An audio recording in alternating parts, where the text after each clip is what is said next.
जय हिंद साथियों, good morning. मैं आपका दोस्त दोस्त बिलास जैन स्वागत करता हूं आप सबका SLH अकेडमी पर। डेली करंट अफेयर्स की क्लास में आप सबका स्वागत है। देवियों और सज्जनों, मेरा आप सबसे विनम्र अनुरोध है कि आप सब वीडियो को अंत तक बिना स्किप किए हुए पूरा मन लगा कर देखें। और अगर आपको वीडियो पसंद आए तो प्लीज़ वीडियो को लाइक करें, कमेंट करें, शेयर करें और चैनल को सब्सक्राइब करना बिल्कुल भी ना भूलें। साथ ही बेल आइकॉन प्रेस कर लें जिससे हमारी लेटेस्ट नोटिफिकेशन आपको तुरंत मिलती जाए। और दोस्तों, वीडियो अंत तक पूरा मन लगाकर जरूर देखें। अब आपका ज़्यादा समय न लेते हुए देखते हैं आज का पहला प्रश्न। आज का पहला प्रश्न है, हाल ही में किसने HIT covid mobile app launch किया है? आपके ऑप्शन है ए फागू चौहान, बी नीतीश कुमार, सी योगी आदित्यनाथ और डी तारकेश्वर सिंह। तो दोस्तों याद रखें कि हाल ही में नीतीश कुमार ने HIT covid mobile app launch किया है। दोस्तों यह home isolation tracking covid app, तो आप HIT का फुल फॉर्म अच्छे से याद रखें कि home isolation tracking covid app HIT का फुल फॉर्म होगा home isolation tracking. Home isolated मरीजों की मदद करेगा। इस ऐप को बिहार राज्य इलेक्ट्रॉनिक्स विकास निगम द्वारा सूचना एवं प्रौद्योगिकी विभाग तथा स्वास्थ्य विभाग के मार्गदर्शन में तैयार किया गया है। तो अगर आपसे पूछा जाए कि HIT कोविड ऐप का तैयार किसने किया है, तो इसको बिहार राज्य के इलेक्ट्रॉनिक्स विकास निगम द्वारा तैयार किया गया है। और किसके मार्गदर्शन में? तो सूचना एवं प्रौद्योगिकी विभाग तथा स्वास्थ्य विभाग के मार्गदर्शन में तैयार किया गया है। देखते हैं आज का अगला प्रश्न। आज का अगला प्रश्न है, वर्ल्ड म्यूजियम डे हर साल किस तिथि को मनाया जाता है? आपके ऑप्शन है ए 16 मई, बी 17 मई, सी 18 मई और डी 19 मई। तो दोस्तों याद रखें कि वर्ल्ड म्यूजियम डे हर साल 18 मई को मनाया जाता है। दोस्तों संग्रहालयों की विशेषता और उनके महत्व को समझते हुए हर साल 18 मई को विश्व संग्रहालय दिवस यानी कि वर्ल्ड म्यूजियम डे के रूप में मनाया जाता है। इस दिन को मनाने की शुरुआत इंटरनेशनल काउंसिल ऑफ म्यूजियम ने 1977 में की थी। तो आप बहुत अच्छे से याद रखें कि पहली बार इंटरनेशनल म्यूजियम डे कब मनाया गया? 1977 में मनाया गया। और किसके द्वारा? इंटरनेशनल काउंसिल ऑफ म्यूजियम के द्वारा मनाया जाता है। इस साल के वर्ल्ड म्यूजियम डे की थीम बहुत अच्छे से याद रखें दोस्तों। तो इस साल वर्ल्ड म्यूजियम डे की थीम क्या है?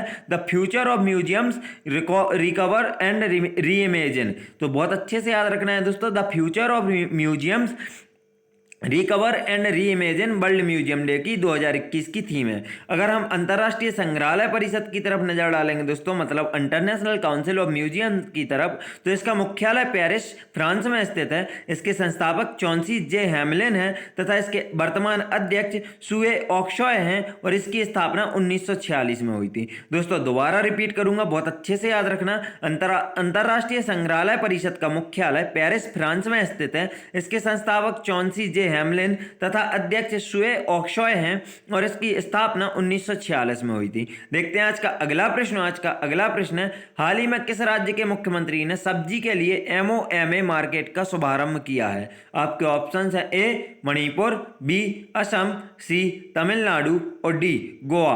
तो दोस्तों याद रखें कि हाल ही में मणिपुर राज्य के मुख्यमंत्री ने सब्जी के लिए MOMA मार्केट का शुभारंभ किया है। मणिपुर के मुख्यमंत्री कौन है? तो एन बीरेन सिंह हैं। एन बीरेन सिंह ने ताजी सब्जियों की होम डिलीवरी के लिए एक smartphone application Manipur organic mission agency MOMA का फुल फॉर्म बहुत अच्छे से याद रखें दोस्तों, Manipur organic mission agency market launch किया है ताकि यह सुनिश्चित किया जा सके कि लोगों को कोविड-19 प्रेरित कर्फ्यू के दौरान उनके घर पर ताजी सब्जियां मिलें।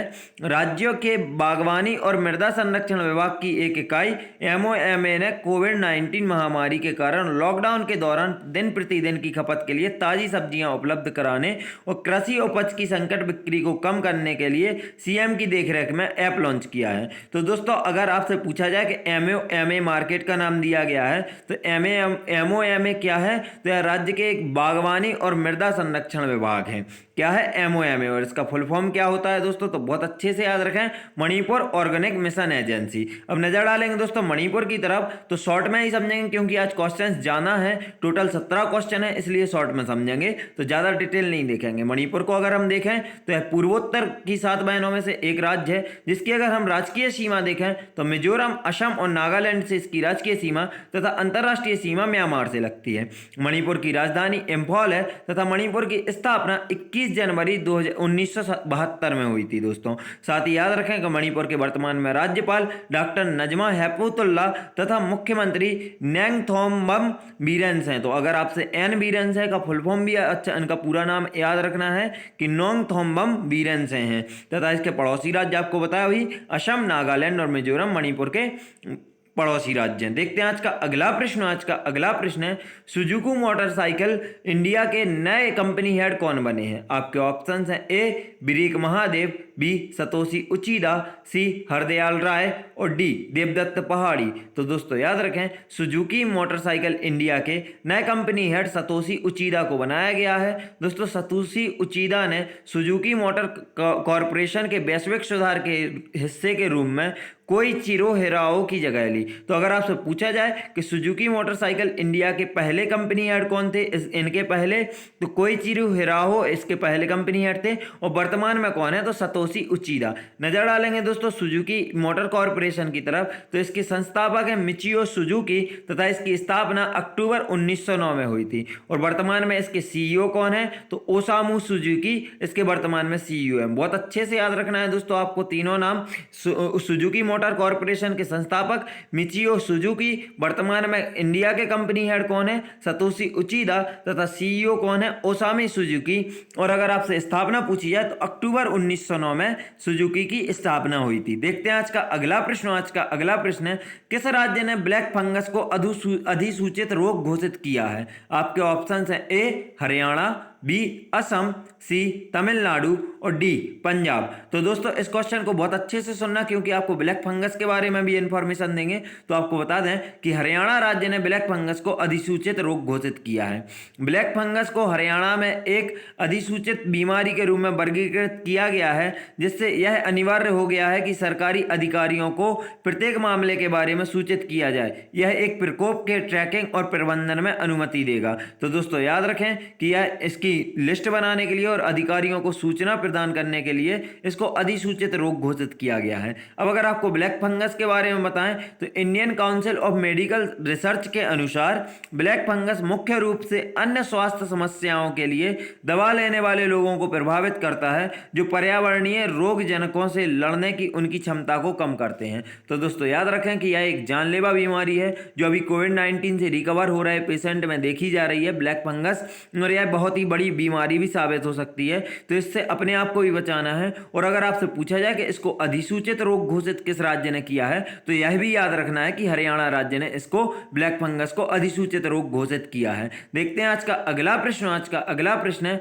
दोस्तों, उसके पहले हम हरियाणा की तरफ नजर डालेंगे। तो जैसे कि हम हरियाणा को देख सकते हैं उत्तरी हिस्से में स्थित एक राज्य है, जिसकी अगर हम सीमाएं देखें तो दिल्ली, उत्तर प्रदेश, राजस्थान, पंजाब, उत्तराखंड और हिमाचल प्रदेश से इसकी सीमाएं लगती हैं। दोस्तों हरियाणा की राजधानी चंडीगढ़ है। हरियाणा की स्थापना 1 नवंबर 1966 को हुई थी। हरियाणा के वर्तमान में राज्यपाल सत्यदेव नारायण आर्य तथा मुख्यमंत्री मनोहर लाल खट्टर हैं। पड़ोसी राज्य आपको बता दिए और एक्स्ट्रा क्वेश्चंस होने की वजह से डिटेल शॉर्ट में करते जा रहे हैं। बाकी हरियाणा की डिटेल्स आप हमारी पिछली वीडियोस में देख सकते हैं, क्योंकि अभी कुछ दिन पहले ही हरियाणा को एक्सप्लेन किया था। देखते हैं आज का अगला प्रश्न। आज का अगला प्रश्न है विश्व एड्स वैक्सीन दिवस हर साल किस तिथि को मनाया जाता है? आपके ऑप्शंस हैं ए 16 मई, बी 17 मई, सी 18 मई और डी 19 मई। तो दोस्तों याद रखें कि विश्व एड्स वैक्सीन दिवस हर साल 18 मई को मनाया जाता है। दोस्तों विश्व एड्स वैक्सीन दिवस जिसे HIV वैक्सीन जागरूकता दिवस के रूप में भी जाना जाता है। तो दोस्तों दोनों नाम याद रखें, विश्व एड्स वैक्सीन दिवस और जिसे किस नाम से दूसरे नाम क्या है, तो HIV वैक्सीन जागरूकता दिवस भी इसका दूसरा नाम है। HIV संक्रमण और एड्स को रोकने के लिए एक टीके की निरंतर तत्काल आवश्यकता को बढ़ावा देने के लिए 18 मई को प्रतिवर्ष मनाया जाता है। पहला विश्व एड्स वैक्सीन दिवस कब मनाया गया? 18 मई 1998 को किसके? क्लिंटन के भाषण की वर्षगांठ के उपलक्ष्य में मनाया गया। तो दोस्तों याद रखें कि 18 मई 1997 को क्लिंटन ने वर्ल्ड इसके एड्स वैक्सीन के ऊपर भाषण दिया था और इन्होंने जोर दिया था इस दिवस को मनाए जाने के तौर पर। तो इसके एक ही साल बाद 18 मई 1998 को पहली बार वर्ल्ड एड्स वैक्सीन दिवस मनाया गया था। देखते हैं आज का अगला प्रश्न। आज का अगला प्रश्न है कोरोना वायरस के खिलाफ जंग में निर्णायक भूमिका निभाने हेतु किस संगठन की ओर से anti Covid medicine 2G launch की गई है, कर दी है? आपके ऑप्शंस है ए DRDO, बी भारत बायोटेक, सी इसरो और डी ICMR। तो दोस्तों बहुत अच्छे से याद रखें कि कोरोना वायरस के खिलाफ जंग में निर्णायक भूमिका निभाने हेतु DRDO की ओर से anti Covid medicine 2DG launch कर दी गई है। दोस्तों 2-डीऑक्सी डी ग्लूकोज दवा को institute of nuclear medicine and allied sciences द्वारा हैदराबाद की डॉक्टर रेड्डी लैब के साथ मिलकर तैयार किया गया है। सबसे पहले बहुत अच्छे से याद रखना है दोस्तों कि 2-डीऑक्सी डी ग्लूकोज दवा को कहाँ तैयार किया गया है और किसके द्वारा तैयार किया गया, तो institute of nuclear medicine and allied sciences द्वारा हैदराबाद में। तो दोस्तों हैदराबाद बहुत अच्छे से याद रखें और इंस्टीट्यूट का भी नाम याद रखें कि institute of nuclear medicine and allied sciences द्वारा। और किसकी लैब की सहायता से, तो डॉक्टर लैब की रेड्डी लैब के साथ मिलकर तैयार किया गया है। हाल ही में क्लिनिकल ट्रायल में पास होने के बाद drugs controllers general of India ने इस दवा को इमरजेंसी इस्तेमाल की मंजूरी दे दी है। तो दोस्तों याद रखें कि वर्तमान में डीसीजीआई कौन है, तो वीजी सोमानी है। नजर डालेंगे दोस्तों डीआरडीओ की तरफ, तो डीआरडीओ के वर्तमान में अध्यक्ष डॉक्टर जी सतीश रेड्डी तथा इसका मुख्यालय नई दिल्ली में स्थित है और इसकी स्थापना 1958 में हुई थी। दोस्तों तीनों फैक्ट्स बहुत अच्छे से याद रखें कि डीआरडीओ के अध्यक्ष डॉक्टर जी सतीश रेड्डी, मुख्यालय नई दिल्ली तथा स्थापना 1958 में हुई थी। और इसके दोस्तों याद रखें कि इसके लिए उत्तरदायी मंत्री कौन है, तो वर्तमान में रक्षा मंत्री राजनाथ सिंह इसके लिए उत्तरदायी मंत्री हैं। देखते हैं आज का अगला प्रश्न। आज का अगला प्रश्न, संयुक्त राष्ट्र जलवायु परिवर्तन सम्मेलन के लिए किस देश ने प्रख्यात प्राकृतिक इतिहासकार सर डेविड एटनबरो को COP26 पीपल एडवोकेट नामित किया है? आपके ऑप्शन है ए भारत, बी जापान, सी ब्रिटेन और डी नेपाल। तो दोस्तों याद रखें कि संयुक्त राष्ट्र जलवायु परिवर्तन सम्मेलन के लिए ब्रिटेन देश ने प्रख्यात प्राकृतिक इतिहासकार सर डेविड एटनबरो को COP26 पीपल्स एडवोकेट नामित किया है। दोस्तों सर डेविड एटनबरो जलवायु परिवर्तन के लिए काम करने और भावी पीढ़ियों के लिए पृथ्वी को बचाने के अपने जुनून और ज्ञान से ब्रिटेन तथा दुनिया भर में लाखों लोगों को पहले ही प्रेरित कर चुके हैं। दोस्तों सर डेविड एटनबरो का नाम आया तो इनसे जुड़ा हुआ एक फैक्ट जो एग्जाम पॉइंट ऑफ व्यू से बहुत महत्वपूर्ण होता है, आपको अलग से हाईलाइट करके लिखा गया है और आप उसे ध्यान रखें और नोट भी कर लें कि सर डेविड एटनबरो को 2019 में इंदिरा गांधी शांति पुरस्कार दिया गया था। तो दोस्तों याद रखें कि इनको कब इंदिरा गांधी पुरस्कार दिया गया है, 2019 में, और भारत की तरफ से इन्हें इंदिरा गांधी शांति पुरस्कार दिया गया है। देखते हैं आज का अगला प्रश्न। आज का अगला प्रश्न, आंध्र प्रदेश सरकार ने कोरोना की वजह से अनाथ बच्चों को कितने लाख रुपए देने की घोषणा की है? आपके ऑप्शन है ए 12 लाख रुपए, बी 10 लाख रुपए, सी 15 लाख रुपए और डी 18 लाख रुपए। तो दोस्तों याद रखें कि आंध्र प्रदेश सरकार ने कोरोना की वजह से अनाथ बच्चों को 10 लाख रुपए देने की घोषणा की है। दोस्तों प्रत्येक अनाथ बच्चे के लिए 10 लाख रुपए की सावधि जमा करने का निर्णय लिया गया है। यह राशि तब तक सावधि जमा के तहत रहेगी जब तक कि बच्चा 25 साल का नहीं हो जाता। साथ ही उन्होंने अधिकारियों को सर्वोत्तम ब्याज राशि प्रदान करने वाली योजना पर काम करने के लिए भी कहा है। किन्होंने, तो आंध्र प्रदेश के मुख्यमंत्री ने, जो राशि बच्चे अभिभावक को हर महीने मिल सकता है। तो दोस्तों ब्याज की राशि मिल सकती है, बाकी यह 10 लाख की राशि फिक्स्ड डिपॉजिट के तौर पर बच्चे के अकाउंट में रहेगी, जो उसे 25 साल की उम्र के बाद ही दी जाएगी। देखते हैं आज का अगला प्रश्न। आज का अगला प्रश्न, चक्रवात ताउते से प्रभावित लक्षद्वीप में राहत एवं पुनर्वास कार्य चलाने के लिए मुख्यमंत्री राहत कोष बिहार से कितने रुपए की सहायता राशि उपलब्ध कराई गई है? आपके ऑप्शन है ए 1 करोड़, बी 2 करोड़, सी 3 करोड़ और डी 4 करोड़। तो दोस्तों याद रखें कि चक्रवात ताउते, जिसने अभी हाल ही में भारत में बहुत ही हड़कंप मचा रखा है, इससे प्रभावित लक्षद्वीप में राहत एवं पुनर्वास कार्य चलाने के लिए मुख्यमंत्री राहत कोष बिहार से 1 करोड़ रुपए की सहायता राशि उपलब्ध कराई गई है। चक्रवात ताउते का प्रभाव देश के कई राज्यों में देखने को मिल रहा है। चक्रवात कर्नाटक, महाराष्ट्र, गोवा, गुजरात में काफी तबाही मचाया हुआ है। तो दोस्तों याद रखें कि यह किस सागर में उठा है, तो यह अरब सागर में उठा है चक्रवात ताउते, जो कि कहाँ, मेनली कर्नाटक, महाराष्ट्र, गोवा और गुजरात में मेनली तबाही मचा रखी है। बाकी इसका प्रभाव अन्य कई राज्यों में भी देखने को मिल रहा है। देखते हैं आज का अगला प्रश्न। आज का अगला प्रश्न, 39 वर्षीय किस व्यक्ति को हाल ही में पाकिस्तान के नए राष्ट्रीय सुरक्षा सलाहकार के रूप में नियुक्त किया गया है? आपके ऑप्शन है ए मोहम्मद हाफिज, बी मोईद यूसुफ, सी मोइन अली और डी अली महमूद। तो दोस्तों याद रखें कि 39 वर्षीय मोईद यूसुफ को हाल ही में पाकिस्तान के नए राष्ट्रीय सुरक्षा सलाहकार के रूप में नियुक्त किया गया है। दोस्तों मोईद यूसुफ 24 दिसंबर 2019 से प्रधानमंत्री इमरान खान के स्पेशल एडवाइजर थे। Moid Yusuf United states institute of peace में एशिया सेंटर के वाइस प्रेसिडेंट रह चुके हैं। तो दोस्तों यह कहाँ वाइस प्रेसिडेंट थे, तो आपको याद रखना है कि United states institute of peace में एशिया सेंटर के वाइस प्रेसिडेंट रह चुके हैं। कौन? मोहिद यूसुफ, जो वर्तमान में पाकिस्तान के नए राष्ट्रीय सुरक्षा सलाहकार चुने गए हैं। देखते हैं आज का अगला प्रश्न। आज का अगला प्रश्न है, निम्न में से किस शहर में भारत स्थित राष्ट्रीय आधुनिक कला संग्रहालय ने हाल ही में audio visual guide app launch किया है? आपके ऑप्शंस हैं ए पुणे, बी हैदराबाद, सी चेन्नई और डी नई दिल्ली। तो दोस्तों सबसे पहले क्वेश्चन है, ये का आंसर याद कर लें कि अगर आपसे पूछा जाए कि audio visual guide app launch किसके द्वारा किया गया है, तो राष्ट्रीय आधुनिक कला संग्रहालय द्वारा। और यह किस शहर में स्थित है, तो दोस्तों याद रखें कि दिल्ली में, नई दिल्ली में स्थित राष्ट्रीय आधुनिक कला संग्रहालय ने हाल ही में audio visual guide app launch किया है। नई दिल्ली में स्थित राष्ट्रीय आधुनिक कला संग्रहालय ने हाल ही में NGMA का audio visual guide app launch किया है, जिसके द्वारा संग्रहालय के दर्शकों के लिए गैलरी में प्रदर्शित बहुमूल्य भारतीय आधुनिक कला से संबंधित उपाख्यानों और कहानियों की कहीं भी सुना जा सकता है। दोस्तों तो यह कहीं भी सुनी जा सकती है, कहीं को कहीं में ले आप। और यह किसके द्वारा लॉन्च किया गया है, तो आपको याद रखना है राष्ट्रीय आधुनिक कला संग्रहालय द्वारा। दोस्तों राष्ट्रीय आधुनिक कला संग्रहालय की स्थापना बहुत अच्छे से याद रखें आप कि 29 मार्च 1954 को इसकी स्थापना की गई थी। और कहां की गई थी? नई दिल्ली में। देखते हैं आज का अगला प्रश्न। आज का अगला प्रश्न है, जनजातीय मामलों के मंत्रालय और किस कंपनी ने जनजातीय स्कूलों के डिजिटल ट्रांसफॉर्मेशन के लिए समझौता ज्ञापन पर हस्ताक्षर किए हैं? आपके ऑप्शन है A Google, B Facebook, C Microsoft और डी ट्विटर। तो दोस्तों बहुत अच्छे से याद रखें कि जनजातीय मामलों के मंत्रालय और माइक्रोसॉफ्ट कंपनी ने जनजातीय स्कूलों के डिजिटल ट्रांसफॉर्मेशन के लिए समझौता ज्ञापन पर हस्ताक्षर किए हैं।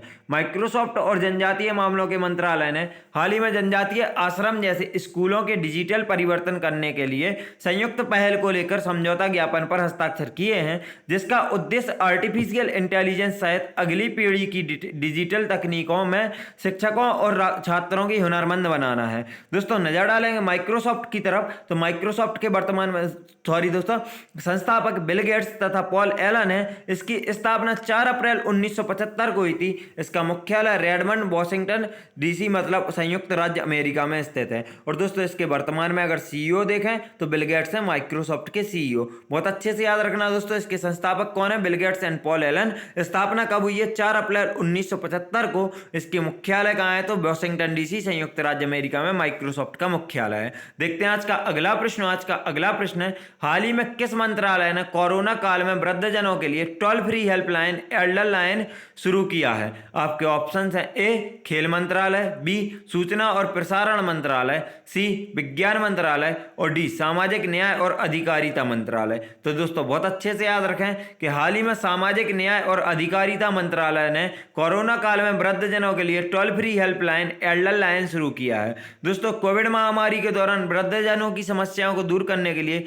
Toll free helpline Elder line, इसका नंबर याद रखें दोस्तों 14567 शुरू की है। यह सुविधा अभी देश के 5 राज्यों उत्तर प्रदेश, मध्य प्रदेश, राजस्थान, तमिलनाडु और कर्नाटक। दोस्तों राज्यों के नाम याद रखें कि प्रथम 5 राज्य जहां एल्डर लाइन शुरू की गई कौन से हैं, तो उत्तर प्रदेश, मध्य प्रदेश, राजस्थान, तमिलनाडु और कर्नाटक। यह 5 राज्य हैं। जल्दी यह पूरे देश में शुरू हो तो जाएगी दोस्तों, लेकिन प्रथम 5 राज्यों के आपको नाम याद रखना है कि उत्तर प्रदेश, मध्य प्रदेश, राजस्थान, तमिलनाडु और कर्नाटक में एल्डर लाइन सुविधा पहली बार लॉन्च की गई, जो प्रथम 5 राज्य बने। देखते हैं आज का अगला प्रश्न। आज का अगला प्रश्न है, हाल ही में किसने उच्च शिक्षा विभाग के साथ मिलकर भारतीय भाषा को सीखने का ऐप बनाने के लिए इनोवेशन चैलेंज शुरू किया है? आपके ऑप्शंस हैं ए नीति आयोग, बी गूगल, सी फेसबुक और डी माईगॉव। तो दोस्तों बहुत अच्छे से याद रखें कि हाल ही में माईगॉव उच्च शिक्षा विभाग के साथ मिलकर भारतीय भाषा को सीखने का ऐप बनाने के लिए इनोवेशन चैलेंज शुरू किया है।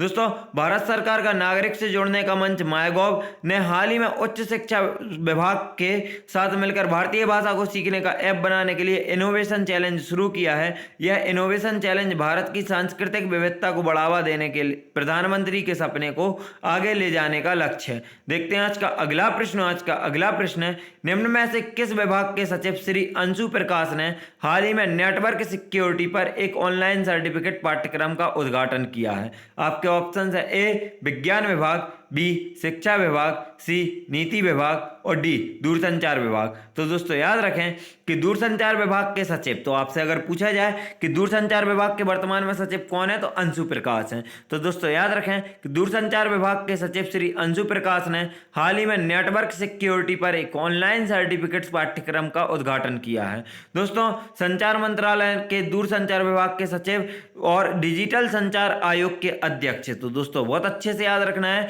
कि डिजिटल संचार आयोग के अध्यक्ष कौन है, यही है श्री अंशु प्रकाश ने हाल ही में नेटवर्क सिक्योरिटी पर एक ऑनलाइन सर्टिफिकेट पाठ्यक्रम का उद्घाटन किया है। यह पाठ्यक्रम का आयोजन प्रशिक्षण संस्थान national telecommunication institute for policy research innovation and training द्वारा किया जाएगा। तो दोस्तों किसके द्वारा किया जाएगा यह पाठ्यक्रम का आयोजन, तो आपको बहुत अच्छे से याद रखना है कि प्रशिक्षण संस्थान national telecommunication institute for policy research innovation and training द्वारा यह आयोजित किया जाएगा। दोस्तों इसका आयोजन किया जाएगा। देखते हैं आज का आखिरी प्रश्न। आज का आखिरी प्रश्न है, हाल ही में किसे अंतर्राष्ट्रीय अजय स्वर्ण पदक प्रदान किया गया है। आपके ऑप्शन है ए अमित शाह, बी नरेंद्र मोदी, सी रमेश पोखरियाल निशंक और डी राजनाथ सिंह। तो दोस्तों याद रखें कि हाल ही में रमेश पोखरियाल निशंक ने अंतर्राष्ट्रीय अजय स्वर्ण पदक प्रदान किया है।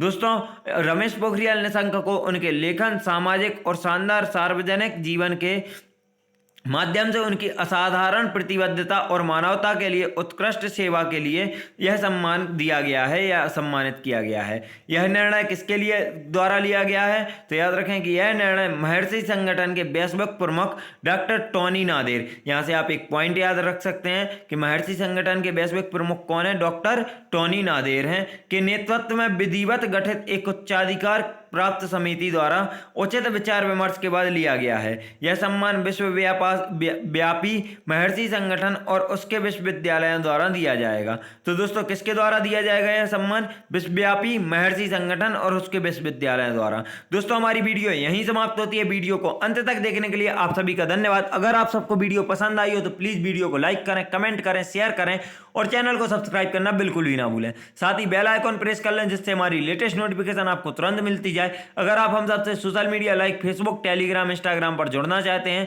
तो आप हमारे टेलीग्राम चैनल SLS एकेडमी के डिस्क्रिप्शन से लिंक द्वारा इनको फॉलो कर सकते हैं। साथ ही अगर आपको इसकी वीडियो चाहिए या इसकी PDF चाहिए दोस्तों, तो इसकी PDF के लिए आप हमारे टेलीग्राम चैनल SLS एकेडमी को ज्वाइन कर सकते हैं। दोस्तों अभी बीच में मैंने 3 दिन का गैप लिया, उसके लिए माफ़ी चाहता हूँ क्योंकि हमारे यहाँ थोड़ा सा आपदाएं आई हुई हैं और इसका जो हमारा ताइटे तूफान है इसका प्रभाव है, तो इलेक्ट्रिसिटी सप्लाई का असर पड़ रहा है। इस वजह से अभी आगे भी क्लासेस में इरेगुलरिटी हो सकती है, उसके लिए भी माफ़ी चाहता हूं। आप लोग प्लीज़ कनेक्टेड रहें और वीडियोस देखते रहें। वीडियो को अंत तक देखने के लिए एक बार फिर से धन्यवाद। जय हिंद, जय भारत, आपका दिन मंगलमय हो।